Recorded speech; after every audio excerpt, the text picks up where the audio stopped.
On est simplement un espace de travail partagé qui est dédié à la création de mode, qui mutualise donc de l'espace et des machines pour les gens qui démarrent un projet dans le secteur ou des professionnels aguerris qui ont aussi besoin d'un espace de travail confortable. Voilà. Il m'est apparu assez évident qu'il fallait des espaces de travail partagés pour ce secteur-là. D'une part parce que pour des conditions de confort, ça permettait à des gens de révéler leur talent, mais aussi parce qu'on a besoin de se rencontrer. C'est un secteur qui demande d'avoir un réseau et nécessairement, quand c'est pas le cas, il faut se le construire. Et pour se le construire, c'est pas toujours si évident que ça prend du temps.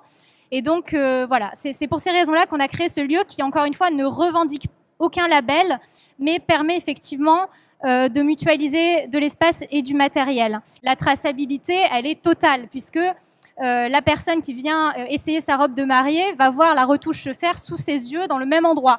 Donc là, en termes de circuit court, je pense qu'on bat des records. L'autre chose dont je suis assez fière, c'est que tous mes résidents, donc, qui restent longtemps, qui sont sélectionnés, on a déjà accompagné une 50aine de personnes depuis notre création, sont 100% made in France. On est sur des gens qui démarrent quelque chose, donc ils ont tous cette bonne intention de respecter les travailleurs et l'environnement.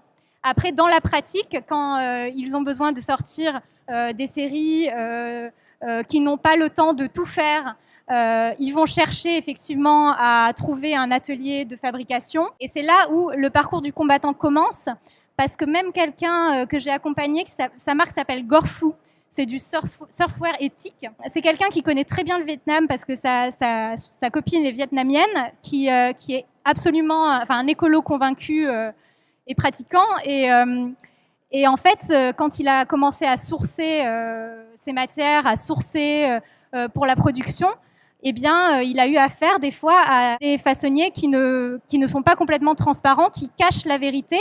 Donc, il va pouvoir visiter une usine finalement modèle, showroom, et quand il va demander mais ça vous l'avez fait où, eh ben il va pas pouvoir aller au bout. Si on n'est pas très pushy et qu'on va pas au bout de son idée, c'est pas si facile que ça d'être 100% éthique.